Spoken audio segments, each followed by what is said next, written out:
Buenas, pessoal do Papo Maçom, boa noite. Hoje vamos dar início aos vídeos referentes aos rituais maçônicos, a simbologia dos rituais maçônicos, para que você possa se aprofundar então nos estudos referentes à ritualística, logicamente respeitando os segredos da maçonaria, que é um compromisso meu para com você e para com a maçonaria, né? E comigo mesmo. Vamos falar hoje da águia bicéfala. Eu não vou entrar aqui, gente, no detalhe na história da águia bicéfala. Não é esse o ponto do vídeo. O vídeo é a história da águia bicéfala na maçonaria. Eu recomendo fortemente que você pesquise e estude a história da águia bicéfala, porque é uma história riquíssima de simbologia, de explicações místicas, enfim, é algo muito bacana de ser estudado e vale a pena até para você entender a relação da maçonaria com o estudo, né? Com a maçonaria utilizando, como eu já falei em outros vídeos, a maçonaria utilizando de simbologias de outras situações para exercer o seu papel perante os maçons, ok? Então vale muito a pena você estudar a história da águia bicéfala, mas aqui nesse vídeo vamos falar da história na maçonaria. A águia bicéfala é o símbolo maçônico mais difundido, certamente mais conhecido depois do esquadro e compasso, com G, né? E do triângulo com olho que tudo vê, que alguns chamam de delta luminoso. Mas qual que é a sua real origem na maçonaria, né? De onde saiu a águia bicéfala? Alguns autores aí dizem que atribuem ao tempo do Império Romano. Tem sim a ver com o Império Romano, mas o rito escocês antigo e aceito e a maçonaria não são daquela época. Então tem que se ponderar tudo isso, tá? Como eu citei agora mesmo, a gente usa a simbologia de outras situações dentro da maçonaria e esse é um caso, tá? A águia bicéfala é um caso. Para eu explicar para vocês aqui a entrada da águia bicéfala, eu tenho que voltar um pouquinho na história da maçonaria de novo, para falar sobre lá para 1756, que foi quando surgiu o Conselho dos Cavaleiros do Oriente. O que era o Conselho dos Cavaleiros do Oriente? O Conselho dos Cavaleiros do Oriente era um conselho formado por maçons da classe média para organizar os ritos superiores, ou os graus superiores, porque assim como os graus simbólicos haviam sido organizados em primeiro, segundo e terceiro e oficializados, documentados lá pelo Grande Oriente, pela Grande Loja Unida da Inglaterra,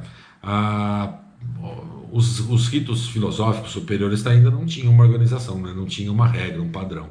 E aí então os maçons da classe média, lá na França, criaram o Conselho dos Cavaleiros do Oriente. Okay? Então, para essa organização necessária, diga-se de passagem.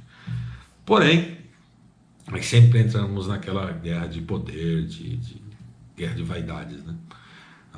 Os maçons de classe alta, incomodados com aquela iniciativa dos maçons de classe média, naquela época havia muito dessas separações, né? Criaram o Supremo, presta atenção no nome, Supremo Conselho de Imperadores do Oriente e do Ocidente. Qual conselho vocês acham que prevaleceu? Logicamente, o conselho do pessoal da classe alta, dos nobres, né? Que se organizaram de forma melhor, como tinham nobres e empresários ricos, né, de cultura e de dinheiro à frente daquela iniciativa, logicamente que prevaleceram. E como símbolo daquele Supremo Conselho, aí sim, com base com inspiração, base não, mas com inspiração no Império Romano, que já usava a águia bicéfala, porque o Império Romano, no seu auge, ele governava tanto o Ocidente quanto o Oriente, e justamente é isso que simboliza as duas cabeças da águia.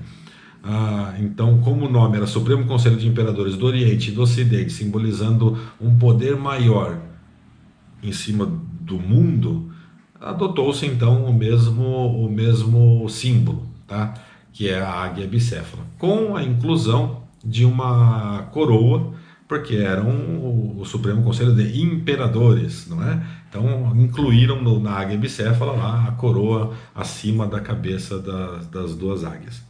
Então o Supremo Conselho encontrou na águia o seu símbolo de Oriente e Ocidente, certo, gente? Aí, mais para frente, com o surgimento do rito escocês antigo e aceito também nos Estados Unidos, e a inclusão esse sistema anterior, ele tinha 25 graus. Aí, com a inclusão do sistema de 33 graus, acrescentaram também ao logotipo, vamos chamar assim de logotipo, pode ser, do rito escocês antigo e aceito, um triângulo, né, que é o delta luminoso, com o número 33 no meio, representando então ali os 33 graus do rito escocês antigo e aceito. E então o emblema ficou a águia bicéfala, representando o Oriente, a autoridade, a hegemonia do rito escocês no Oriente e no Ocidente, com a coroa sobre a cabeça, representando que era o Supremo Conselho dos Imperadores, e o triângulo com o número 33 dentro, representando ali os 33 graus do rito escocês antigo e aceito. Essa é a linha de estudos que eu escolhi para trazer para vocês. Existem algumas outras teorias quanto à verdadeira adoção da simbologia da águia bicéfala no rito escocês, mas isso vai acontecer na interpretação de vários temas aqui do canal, como eu já falei várias vezes, né?